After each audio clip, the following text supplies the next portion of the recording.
The Players Association responded with a counter proposal, and at the end of the day, it was one big spit in the owner's face.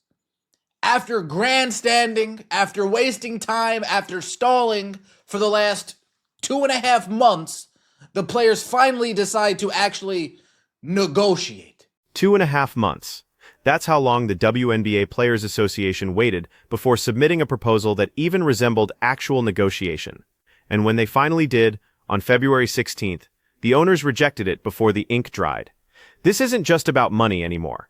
This is about a fundamental breakdown in how these negotiations have been handled from day one. The WNBA Players Association submitted a counterproposal to the WNBA this afternoon. Sources said they made concessions on revenue share percentage and on housing. Now, people first saw this news before the details came out and said, oh, wow. Oh, maybe we're making some, maybe this is some real, maybe they really made some big concessions here.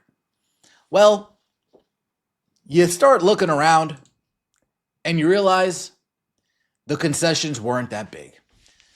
Let's look at what actually happened. The players came down from roughly 30% of gross revenue to 27.5%. They dropped their salary cap demand from $10.5 million to $9.5 million. On paper, that sounds like movement, but here's the problem. The owners had already raised their offer by over $4 million in salary cap space. They went from $1.5 million last season to $5.65 million in their proposal. The max salary jumped from around $240,000 to over $1.2 million. The median salary increased from $113,000 to $135,000. Who's actually moving toward the middle here? The side that increased their offer by $4 million, or the side that decreased their demand by only $1 million? Well, we were already made aware that the owners were going to start phasing out the housing. So they just agreed to what the owners said. Oh, well, okay, all right, but you still want the highest paid players to pay for their to get their housing paid for the first few years. Conveniently left off here. The Players Association new proposal seeks an average of 27.5 gross revenue over the course of the new CBA. Now, this is terrible. This is not going to get agreed upon. And then there's the housing issue. The Players Association proposed a phase-out system where teams wouldn't have to provide housing for highly paid players eventually. Sounds reasonable, until you realize the owners already said they'd phase out housing. The players just agreed to what was already on the table, but with one critical difference: they want teams to pay for housing for max contract players in the early years of the deal. Think about that. Players making over $1 million annually, and the union is fighting for their housing to be covered. Meanwhile, the owners already agreed to cover housing for minimum salary players and those on 10-day contracts, the people who actually need it. The owners have been doing nothing but raising the max salary from a reported $800,000 to now $1.3 million. Raising the median salary from around $440,000 to now a little bit over $500,000.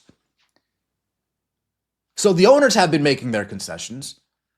The players haven't been making any until now, where it actually even you can pass it off as negotiation. Terrible, but you can at least pass it off as negotiations. This gets to the heart of why these negotiations have dragged on for 16 months. The Players Association sent their first proposal in December. The owners rejected it immediately. Then the players changed a few words and sent essentially the same proposal back. It wasn't until mid-February that they submitted something the owners could even classify as negotiation. Breanna Stewart was busy with Unrivaled. Nafisa Collier was doing media tours, and the entire future of the WNBA season hung in the balance while the leadership burned through critical time. WNBPA seeks 25% of league revenue in counter proposal. The Players Association is asking for an average of 27.5% of total league revenue over the life of the proposed deal, in addition to team-provided housing for all players in the first several years. So they want to phase it out, but over the first several years, can you still pay for our housing? Over the first few years, can you still pay for us? No, you guys are making millions. Why would I pay for that? No, you guys are making $250,000. Hard stop. Forget the max salary, guys. You guys are making $250,000.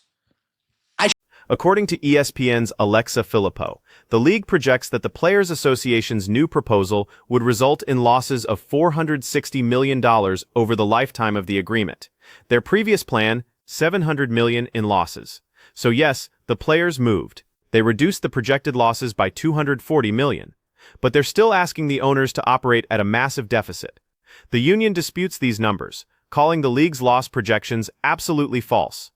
Their argument centers on whether expansion fees should be factored into revenue calculations, but here's the fundamental question. Why would players be owed expansion fees at all?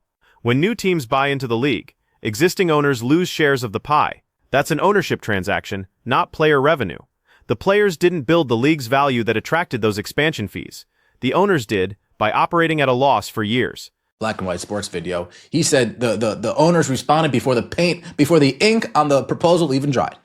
Quote, the Players Association's latest proposal remains unrealistic and would cause hundreds of millions of dollars of losses for our teams.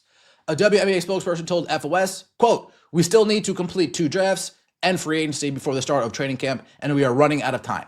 We believe the WNBA's proposal would result in a huge win for current players and generations to come. Now, a lot of the old guard, a lot of the fans with air in between their ears. Now, you'll hear some fans argue that the owners are hiding the numbers, cooking the books, refusing to show the real financials. Let's play that scenario out. Suppose the owners open their books tomorrow and prove definitively that they've been losing money hand over fist. What happens then? If the players see concrete evidence that the league operates in the red, does that suddenly make them willing to accept less? Or does the owner's bargaining position actually get worse? Because now the players know exactly how desperate the situation is. Now the max salary that was going to be $1.3 million could drop back to $500,000. The median salary could fall from $535,000 back toward $250,000. The owners showing their books doesn't strengthen the players' case, it weakens it. Which is precisely why the union keeps demanding transparency they know they won't get.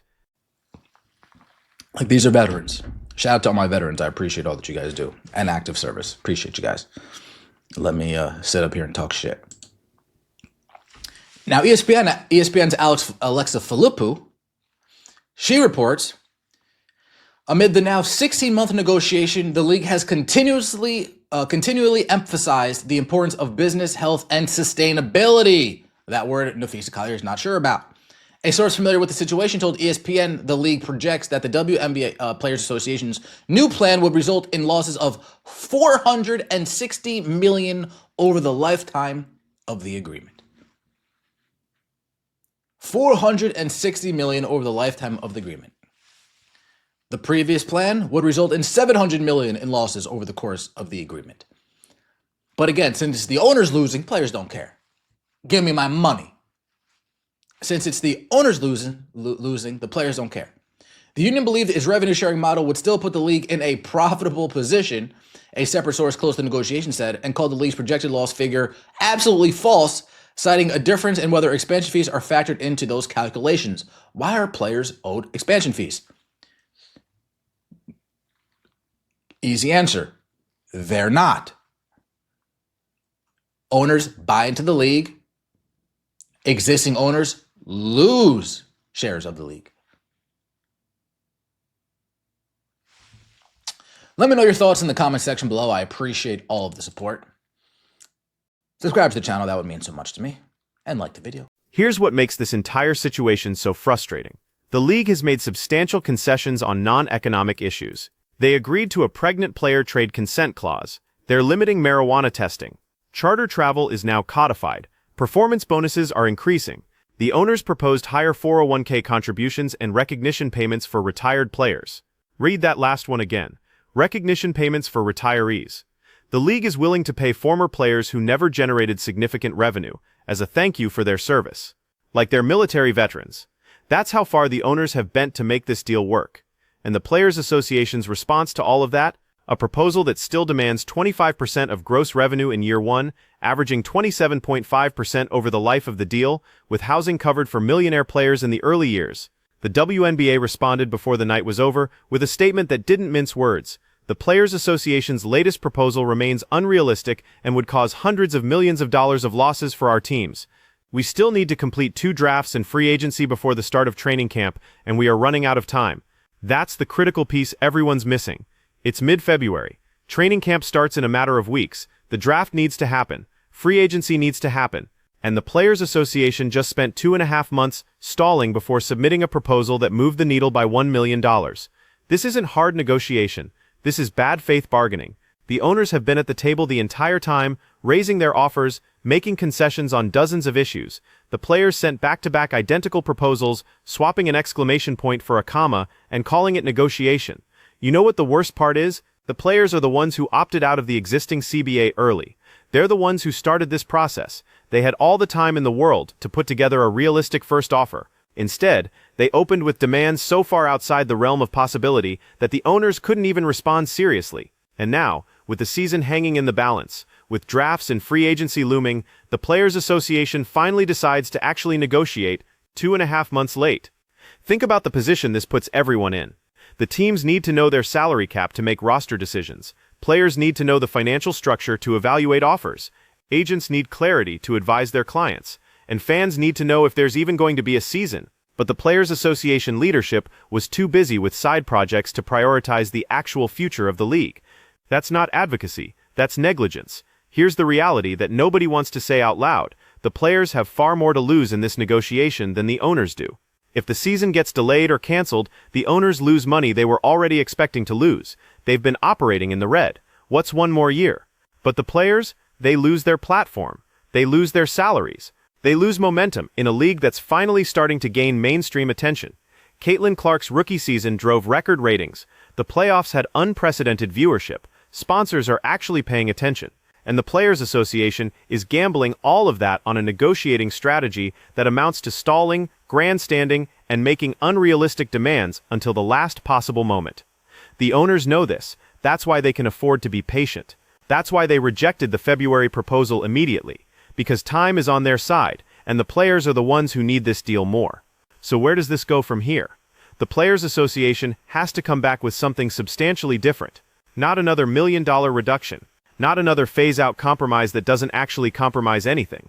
They need to acknowledge the financial reality of the league and propose a structure that doesn't require the owners to lose hundreds of millions of dollars.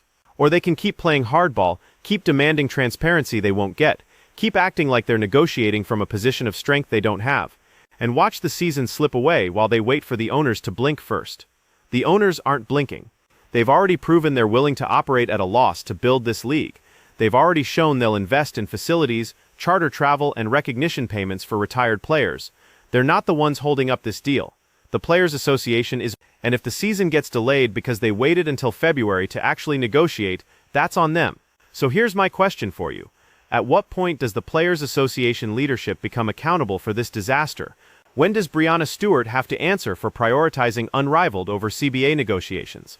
When does Napheesa Collier have to explain why media tours were more important than securing the future of the league? Because right now, the owners are making concessions, raising offers, and trying to get a deal done. And the players are writing Valentine's Day cards to the media while the fate of the WNBA hangs in the balance. Let me know what you think in the comments. Do you think the Players Association has negotiated in good faith, or have they wasted everyone's time? And if you were an owner, would you accept a deal that loses you $460 million? Hit that subscribe button, because this story is far from over, and when the next proposal drops, we're going to break down exactly what it means for the future of the league.